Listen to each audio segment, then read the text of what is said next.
नमस्ते बच्चों, कैसे हो बच्चों। मैं आपकी हिंदी फरदा मिस बोल रही हूँ बच्चों। अच्छा बच्चों, हमने 10वीं कक्षा में यानी 10th स्टैंडर्ड में पिछले पार्ट में क्या देखा था, आपको याद में है? हाँ बच्चों, एक सुंदर पद्य को देखा था, कलम और तलवार। उस पद्य में कवि ने क्या बोला? कलम ही इस संसार को बदल सकता है। उसके बाद हाँ, तलवार तो जहाँ कहाँ चाहिए, युद्ध के लिए चाहिए, काफ़ी है, लेकिन कलम ही संसार के तकदीर को बदलता है। यही तो सच है बच्चों। ये हमने पिछले पार्ट में देखा था। आज हम क्या देखने वाले हैं?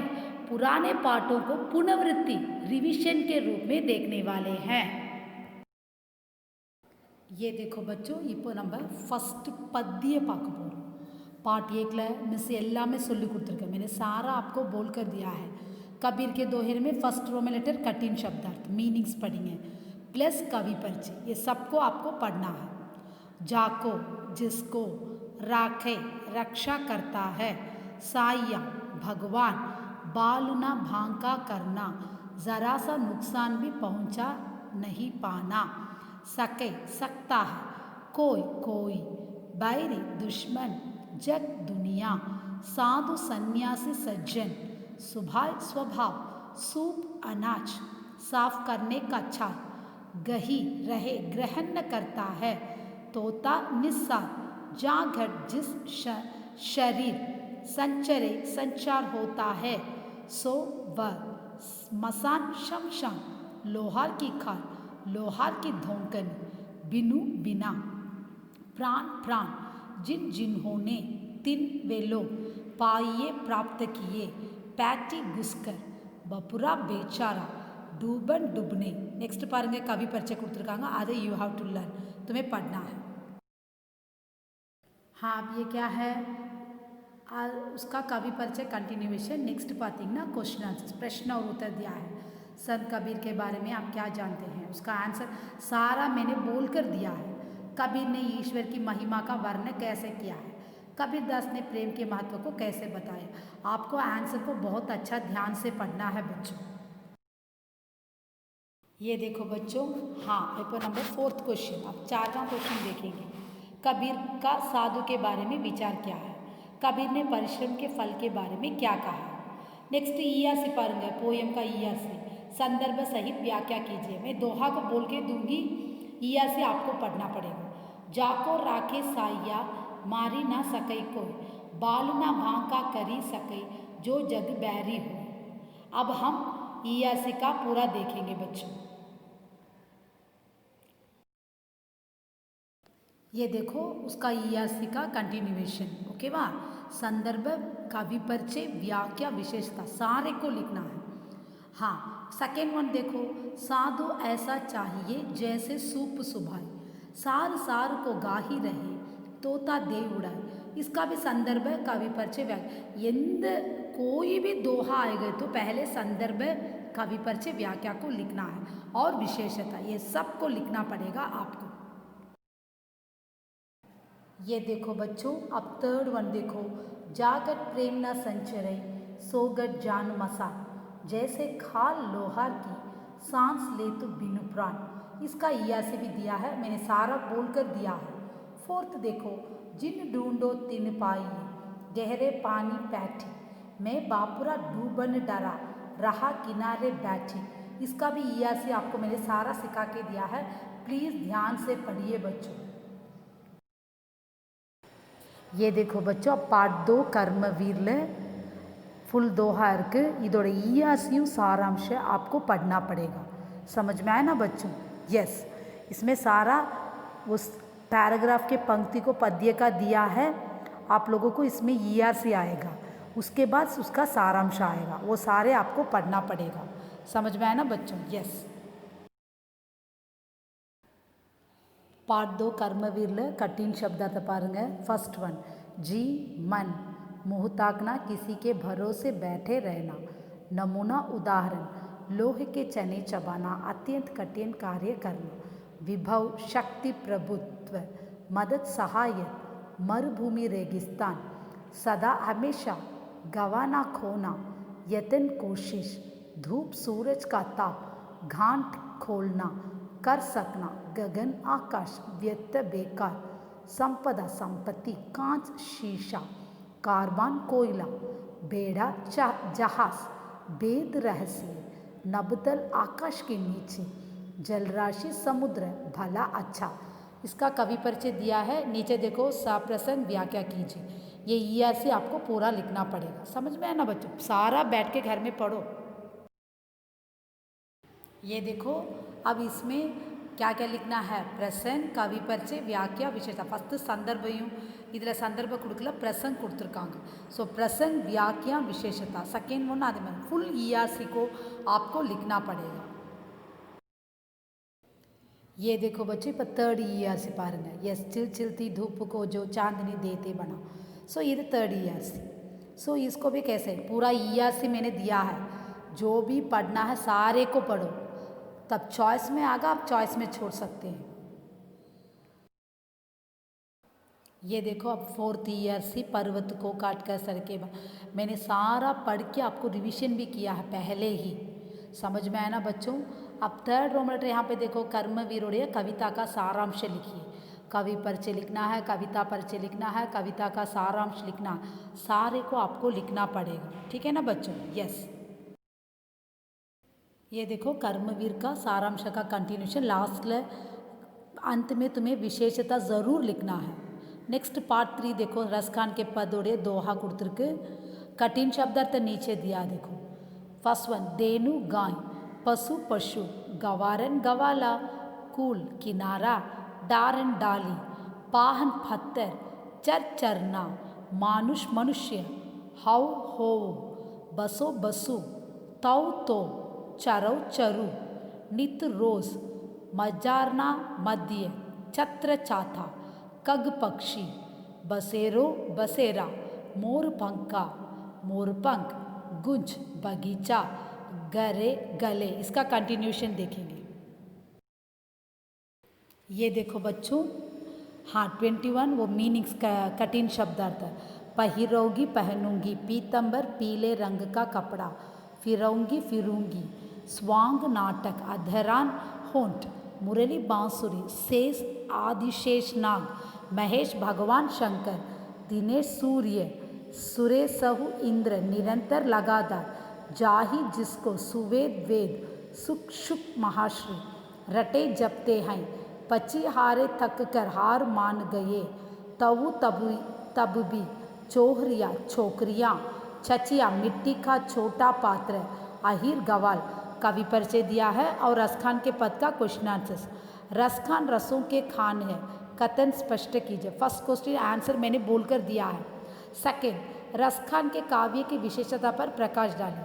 थर्ड क्वेश्चन रसखान की कृष्ण भक्ति पर अपने विचार प्रकट कीजिए। फोर्थ क्वेश्चन रसखान कृष्ण देश के लिए क्या क्या चाहते हैं, इसका कंटिन्यूएशन देखेंगे। ये देखो अब रसखान के फिफ्थ क्वेश्चन, रसखान ने कृष्ण की महिमा का उल्लेख किस प्रकार किया। सिक्स्थ क्वेश्चन रसखान के कृष्ण प्रेमी का रूप वर्णन कीजिए। उसका ईआरसी दिया देखो। फर्स्ट वन मानुष हो तो वही, सारा मैंने आपको ईआरसी भी रिवीजन किया है पहले ही, आप लोगों को अच्छी तरह से पढ़ना है। सेकेंड वन देखो मोर पंखा सिर ऊपर ही, उसमें भी प्रसंग कवि परिचय और व्याख्या विषय सारे को लिखना, सारे ईआरसी को मैंने दिया है, समझ में आया ना बच्चों? यस। ये देखो third one same Mahesh Ganesh Dinesh, इसका ईआरसी आपको पूरा पढ़ना पड़ेगा, समझ में आया ना? सारा मैंने पहले 35 मार्क्स आते ही रिवीजन कर दिया आपको, ठीक है? आपको तुम लोग बड़े क्लास हो, मैं पढ़ाने की ज़रूरत कोई नहीं है, आप लोग बहुत अच्छा सा पढ़ते हैं। आप नेक्स्ट लेसन पद्य को जाएंगे।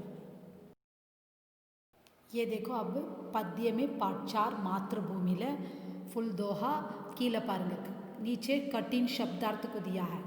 नीलंबर नील आकाश, परिधान वस्त्र, योग दो, मुकुट ताज, मेखला करघनी, रत्नकार सागर, कगवृत पक्षियों का समूह, पयोद बादल, शीतल ठंडा, मंद धीरे, सुगंधित खुशबूदार फर्श जमीन, पवन हवा, तरिन सूरज, तम अंधकार, सुमन फूल, भांति भांति तरह तरह औषधि दवा पदार्थ चीज शैल श्रेणी पहाड़ों की पंक्ति पसार कर फैला कर चेरी नौकरानी तरु पेड़ चारु सुंदर दुघहत्री दुख दूर करने वाली जननी माता और कवि परिचय सारा मैंने आपको पहले ही बोलकर दिया है, समझ में आया ना बच्चों।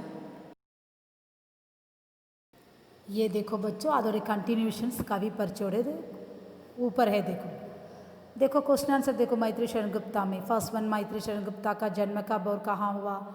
सेकंड क्वेश्चन, मैत्री शरण गुप्ता की प्रमुख रचनाएं क्या क्या, सारा मैंने आपको बोलकर दिया है। थर्ड वन, मैत्री शरण गुप्ता ने अपनी मातृभूमि कविता में क्या संदेश दिया है। फोर्थ क्वेश्चन, मातृभूमि कविता का प्रकृति चित्रण कीजिए।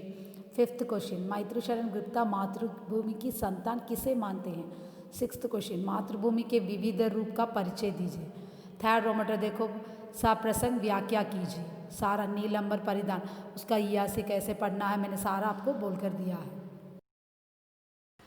हाँ ये देखो सेकेंड में क्षमामयी तू दयामयी, सारा ये सब ईयर से मैंने आपको पहले बोल दिया। और नीचे देखो फोर्थ रो लेटर मातृभूमि का सारांश लिखा है। सो सारा कैसे सारांश लिखना वो भी आपको पढ़ना, सारांश मैंने बोलकर नहीं, बाकी सब आपको बोलकर पहले मैंने रिविजन किया है, ठीक है ना बच्चों। तुम लोग पढ़ने वाले बच्चों इसलिए पढ़ सकते हो। ये देखो बच्चों सारांश का कंटिन्यूएशन लास्ट में विशेषता ज़रूर लिखना है। मातृभूमि मैंने बहुत अच्छा आपको चलाया है। सो सारा मैंने ये ऐसे सब रिवीजन किया, सिर्फ कभी सारांश ही बोलकर नहीं दिया, बाकी सब मैंने आपको रिवीजन किया है। प्लीज़ ध्यान से पढ़िए। नेक्स्ट अब दूसरा पद्य को हम देखें। ये देखो இப்போ அப்துல் ரஹீம்கான ஃபிஃப்த் இதுதான் பத்தியில் லாஸ்ட் லெசன் முடிய போகுது। இது வரைக்கும் நீங்கள் पूरा रिवीजन करना है बच्चों, पढ़ाई में ध्यान दो। फर्स्ट रो में कठिन शब्दार्थ, घटत घटता है कि तो कितना ही है, कितना ही पगई पग वसुधा भूमि तऊ तो भी बावने वामन जिहवा जीभ बावरी पगली कही गई कह कर गई सरक पाताल ऊंच नीच आपू स्वयं भीतर अंदर खात खाता है कापाल सिर दाव दावगिन कै या जी हृदय आपन आप जान ही जानता है जी जिस पर विपदाहु विपत्ति भी थोड़े थोड़े हित बलाई चाहने वाला या जगत में इस जगत में जानी परत जान पड़ता है। कवि परिचय கொடுத்துருக்காங்க பாருங்க। यस सो सेकेंड रोम लेटर अभ्यास के लिए प्रश्न, रहीम के काव्य की विशेषता पर प्रकाश डालिए। सेकेंड क्वेश्चन, रहीम ने विपदा को क्यों बलि माना है। ये सब मैंने आपको पूरा रिवीजन किया है, याद में। हाँ ये देखो बच्चों, अब हम थर्ड क्वेश्चन, रहीम मांगने की वृत्ति के बारे में क्या कहते हैं। फोर्थ वन, रहीम जीवा को नियंत्रण रखने की सलाह क्यों देते हैं। सो इस प्रकार मैंने सारा आपको बोलकर दिया है, ठीक है ना बच्चों। सारा मैंने रिवीजन भी पहले से किया आप लोगों के लिए। सा प्रसंग व्याख्या कीजिए। मांगे घटत रहीम पद की तो करो बड़काम, तीन पगई वसुधा धरी तऊ भावने नाम। संदर्भ है कवि परिचय व्याख्या विशेषता, चार को यासी में लिखना है। सेकेंड वन, रहीमन जीवा बावरी कही गई सरक पताल, आपू तो कही भीतर गई जूती खात कपाल। अब हम इसका कंटिन्यूएशन देखेंगे। ये देखो बच्चों, अब थर्ड वन, अंतर दाव लगी रहे दुवे ना प्रगटे सोई, कई जिए आपन जान ही कई जी ही बीती हो। ईआरसी में संदर्भ कवि परिचय व्याख्या विशेषण सारे को लिखना है। फोर्थ वन, रहीमन विपदाहु बलि जो तोरे दिन होई, हित अनहित या जगत में जानी परत सबको। आपको पद्य में सारा मैंने चलाया, ईआरसी सारांश और क्वेश्चन आंसर और दोहा, ये सबको चला दिया। अब हम गद्य में जाएंगे। अब देखो बच्चों, हम गद्य में आ गए। फर्स्ट वन, कठिन शब्दार्थ पढ़ो। सेकेंड वन, 5 वाक्य में उत्तर दीजिए। फर्स्ट क्वेश्चन देखो, माखनलाल चतुर्वेदी व्यक्तित्व किस वस्तु को कहते हैं। व्यक्तित्व के अभाव में व्यक्ति का हाल क्या होता है। सो इस प्रकार सारा आपको मैंने सिखा के दिया है परीक्षा में। प्लीज़ बच्चों पढ़ाई में ध्यान दो और अच्छी तरह से पूरा पढ़ो बच्चों। ये देखो बच्चों, अब थर्ड क्वेश्चन, व्यक्तित्व की ज़रूरत जीवन के किन किन क्षेत्रों में होती है। फोर्थ वन, अच्छी आदतों से बाहरी और भीतरी जीवन का मेल मनुष्य के जीवन में कौन कैसा असर डालता है। ये सारे मैंने आपको पढ़कर दिखाया। अब हम इसका पूरा वन वर्ड्स को देखेंगे। ये देखो व्यक्तित्व में सही और गलत। फर्स्ट वन, माखनलाल चतुर्वेदी जी की सभी रचनाएं खड़ी बोली हिंदी में है, सही। व्यक्तित्व बाहर अपने आप प्रकट होता है और भीतर संपूर्ण जीवन को संगठित किया करती है, सही। अखंड और आडंबर का नाम व्यक्तित्व नहीं है, सही। आभूषण और उपकरण के बल पर व्यक्तित्व का नारा ही बुलंद किया जा सकता, सही। फिफ्थ वन, अच्छी आदतों से व्यक्ति बनता है, गलत। अब हम इसका खाली जगह भरों को देखेंगे। ये देखो बच्चों, अब खाली जगह भरो। फर्स्ट वन, व्यक्तित्व भीतर संपूर्ण जीवन को संगठित किया करता है। सेकेंड वन, व्यक्तित्व वह है जिसकी तस्वीर जमा अपने आप में खोदता चला जाए। थर्ड वन, विश्व में व्यक्तित्व ही जानकारों की कुंभी पाक बने हैं। इसमें डैश कौन सा है, मतलब कुंभी पाक थर्ड वन का है, व्यक्तित्व फर्स्ट वन का है। फर्स्ट वन आके संगठित, वो पूरा डैश में आएगा। अब हम दूसरा लेसन के गद्य में जाएंगे। ये देखो बच्चों, अब पार्ट 11 में लोभ लेसन में हम कठिन शब्दार्थ पढ़ो। उसके बाद लोभ पर प्रश्न के उत्तर। फर्स्ट क्वेश्चन देखो, लोभ किसे कहते हैं, लोभ का परिणाम क्या होता है। सेकेंड क्वेश्चन, आचार्य महावीर प्रसाद द्विवेदी ने लोभ मनोविकार के बारे में क्या है।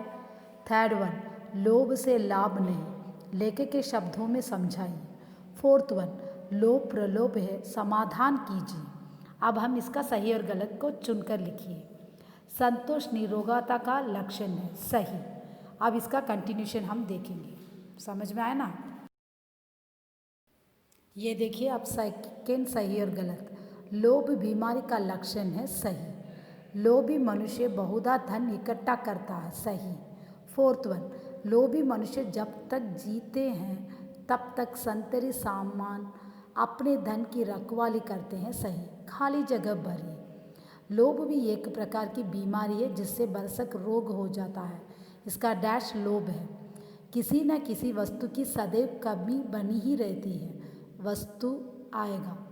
थर्ड वन, अमीरी दिल से होती है, माल से नहीं, डैश में अमीरी है। अब हम थर्ड लेसन को देखेंगे, यानी 12th लेसन को। ये देखो, अब पार्ट 12 आत्मनिर्भरता में फर्स्ट रो में लेटर कठिन शब्दार्थ पढ़ो। सेकेंड रो में लेटर इसका क्वेश्चन आंसर है। आत्मनिर्भरता क्या है, इसका विकास कैसे करना चाहिए। सेकेंड क्वेश्चन, मानव कल्याण कैसे हो सकता है, बताइए। थर्ड क्वेश्चन, यूरोप की उन्नति का कारण बताइए। फोर्थ क्वेश्चन, भारतीय सभ्यता और संस्कृति पर अपने विचार प्रस्तुत कीजिए। फिफ्थ क्वेश्चन, हमारे देश में पाश्चात्य सभ्यता और संस्कृति का प्रभाव कैसे पड़ा है, और इसका कंटिन्यूशन देखेंगे। ये देखो, सिक्स्थ क्वेश्चन, आत्मनिर्भरता का पाठ बच्चों को क्यों पढ़ना चाहिए, पढ़ाना चाहिए। सेवेंथ क्वेश्चन, आत्मनिर्भरता से होने वाले लाभ बताइए। थर्ड रो में देखो, सही या गलत चुनकर लिखिए। ऊंचे से ऊंचे दर्ज की शिक्षा बिल्कुल बेफायदा है, सही। सेकेंड क्वेश्चन, अपनी सहायता अपने आप करने का भाव हमारे बीच है ही नहीं, सही। थर्ड, सत्पुरुष के जीवन चरित्र धर्म ग्रंथों के समा है, सही। किसी ने अच्छा कहा है, देव देव आलस्य पुकार, सही। फिफ्थ, सच पूछो तो जाति ही ऐसे ही सुधारे एक एक व्यक्ति की समिष्टि है, सही। खाली जगह भरो। यहाँ हिंदुस्तान के लोग अपने भरोसे पर रहना ही भूल गए हैं। सेकेंड, जाति गुणों को सरकार कानून के द्वारा रोक नहीं सकता। ऊंचे से ऊंचे दर्ज की शिक्षा बिल्कुल बेफायदा है। फोर्थ, आत्मनिर्भरता के संबंध में जो शिक्षा हमें कारीगरों से मिलती उसके मुकाबला में स्कूल और कॉलेजों की शिक्षा कुछ नहीं है। सारांश पढ़ने की कोई ज़रूरत नहीं। ये देखो, अब पार्ट 13 ऐसे ऐसे एकांकी के लेसन में फर्स्ट रोम लेटर कठिन शब्दार्थ पढ़ना है। सेकेंड रोम लेटर प्रश्न का जवाब दीजिए। फर्स्ट क्वेश्चन देखो, ऐसे ऐसे एकांकी के प्रमुख पात्रों के नाम बताइए। सेकेंड, ऐसे ऐसे एकांकी की विशेषता बताइए। अच्छा बच्चों, अब हम थर्ड फोर्थ को देखेंगे, इसका कंटिन्यूशन। ये देखो अब थर्ड क्वेश्चन, मोहन के पेट के दर्द का कारण क्या था और ये दर्द क्यों हुआ। फोर्थ, माँ मोहन के पेट के दर्द से क्यों परेशान हुई और वैद्य से क्या बोली। फिफ्थ क्वेश्चन, मोहन के ऐसे ऐसे करने का नतीजा क्या होता है। सिक्स्थ क्वेश्चन, मास्टर जी ने ऐसे ऐसे कहकर मोहन के पेट दर्द को कैसे दूर किया। सेवेंथ क्वेश्चन, सारांश पढ़ने की कोई ज़रूरत नहीं है, ठीक है ना। ये देखो अब हम अपर टीथ में पार्ट 17 मिठाई वाला में फर्स्ट रूम लेटर कठिन शब्द थे, ग्लैंस देख लो और नीचे क्वेश्चन आंसर दिया मैंने, सारा पूरा आपको पहले ही रिवीजन किया है। मिठाई वाला के व्यापार करने का तरीका क्या था। सेकेंड क्वेश्चन, मिठाई वाला बच्चों को किस प्रकार बहलाता था। थर्ड क्वेश्चन, मिठाई वाले के गुणों के बारे में लिखे, इसका कंटिन्यूशन अब हम देखेंगे। ये देखो बच्चों फोर्थ क्वेश्चन, मुरली वाला की खुशी का कारण प्रस्तुत कीजिए। फिफ्थ क्वेश्चन, मुरली वाले की किस बात पर विजय बहादुर खुश हुए और उन्होंने क्या किया। सिक्स्थ क्वेश्चन, मिठाई वाला ये कहकर अपना व्यापार करता है। सेवेंथ क्वेश्चन, रोहिणी के मन में फिरे वाली के प्रति दया क्यों आई। एट्थ क्वेश्चन, मिठाई वाले का परिचय दीजिए।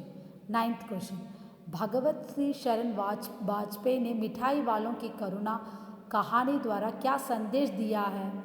अच्छा बच्चों, अब हम मिठाई वाला के सारांशों को आपको पढ़ने की कोई ज़रूरत नहीं है, ठीक है ना। सारा क्वेश्चन आंसर को बहुत अच्छा सा पढ़ो। ये देखो पार्ट 18 हिंग वाला, कठिन शब्दार्थ, हमेशा सदा। सो पूरा आपको पढ़ना है। फर्स्ट क्वेश्चन देखो, हिंग वाला क्या बेचता है। सेकेंड क्वेश्चन, खान की उम्र कितने वर्ष की है। थर्ड क्वेश्चन, घर के चबूतरे के पास कौन सा पेड़ था। फोर्थ क्वेश्चन, हिंग बेचने के लिए वह क्या बोलता है। फिफ्थ क्वेश्चन, हिंग लेने से मना किया तो खान ने सावित्री से क्या कहा। अब हम इसका कंटिन्यूएशन देखेंगे बच्चों। ये देखो बच्चों सिक्स्थ क्वेश्चन, सावित्री ने कितने दिन पहले हिंग खरीदा था। सेवेंथ, हिंग का भाव कितना था। सावित्री ने कितने तोले खरीदे। एट्थ क्वेश्चन, हिंग लेने के बाद बच्चों ने माँ से क्या कहा। नाइन्थ क्वेश्चन, बच्चों की बातें सुनकर सावित्री को क्यों हंसी आई। टेंथ क्वेश्चन, छोटी बेटी ने क्यों कहा कि खान ही सावित्री का बेटा है। 11th क्वेश्चन, पैसे देने पर भी बच्चे क्यों झगड़ते हैं। 12th क्वेश्चन, सावित्री ने खान से क्यों पूछा कि हमारे घर आने में डर नहीं लगा। 13th क्वेश्चन, दशहरे के दिन किस देवी का जुलूस निकलने वाला था। 14th क्वेश्चन, बच्चे को क्यों सावित्री जुलूस देखने नहीं ले जाना चाहती थी। 15th क्वेश्चन, सावित्री ने बच्चों के जुलूस देखने जाने को जिद को बदलने के लिए क्या क्या प्रलोभन दिया। 16th क्वेश्चन, सावित्री ने बच्चे को किसके साथ जुलूस देखने भेजा।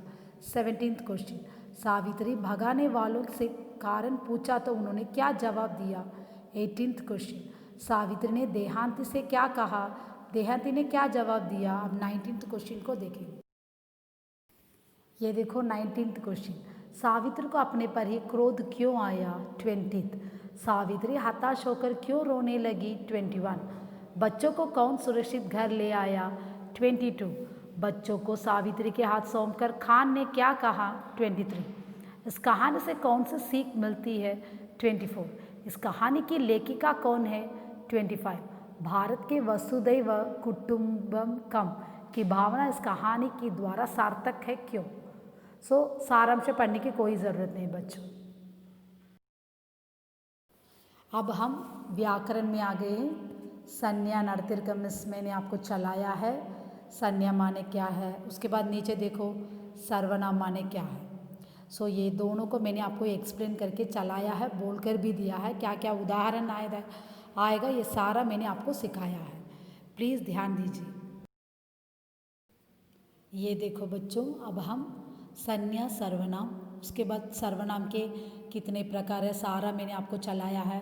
नेक्स्ट देखो क्रिया, वर्ब को मैंने सकर्मक क्या है, अकर्मक क्या है, द्विगुणित में क्या है, ये सारा मैंने आपको रिवीजन किया है। विशेषण और क्रिया विशेषण, इतना तक आपको हमने व्याकरण में चलाया था, प्लीज़ उसे ध्यान से पढ़िए। ये देखो बच्चों, अब क्रिया विशेषण का कंटिन्यूएशन, कालवाचक, स्थानवाचक, परिमाण रीति, ये सारे आपको मैंने चलाया है, पूरा रिवीजन किया है, प्लीज़ ध्यान दीजिए बच्चों। ये देखो, अब पत्र लेखन में बैंक में बचत रख खाता खोलने के लिए शाखा प्रबंध को ये एक प्रार्थना पत्र लिखिए। मैंने सारा आपको पहले ही चलाया, लेटर कैसे लिखना है, किस प्रकार लिखना है, मैंने सारा बोल कर दिया है। नेक्स्ट देखो, शिकायत लेटर। किताब घर नई दिल्ली की ओर से लोक भारती प्रकाशन इलाहाबाद को गलत माल भेजने की शिकायत करते हुए एक पत्र लिखिए। वो भी कैसे लिखना है मैंने आपको बोल कर दिया है। उसके बाद निबंध में पर्यावरण, स्वच्छ भारत, खेलों का महत्व, ये 3 को पढ़ लो, कोई भी एक आएगा तो उसे अटेंड कर सकते हैं। और अनुवाद, ट्रांसलेशन आपकी किताब के पीछे है, हिंदी में दिया जाएगा, उसे आपको अंग्रेजी में लिखना है। अच्छा बच्चों, पूरा मैंने आपको पुनरावृत्ति, पद्य, गद्य, अपठित, व्याकरण, निबंध और ट्रांसलेशन, लेटर राइटिंग सारा मैंने रिवीजन किया है। पढ़ाई में ध्यान दो, एग्ज़ाम को अच्छा लिखो। ऑल द बेस्ट बच्चों, धन्यवाद।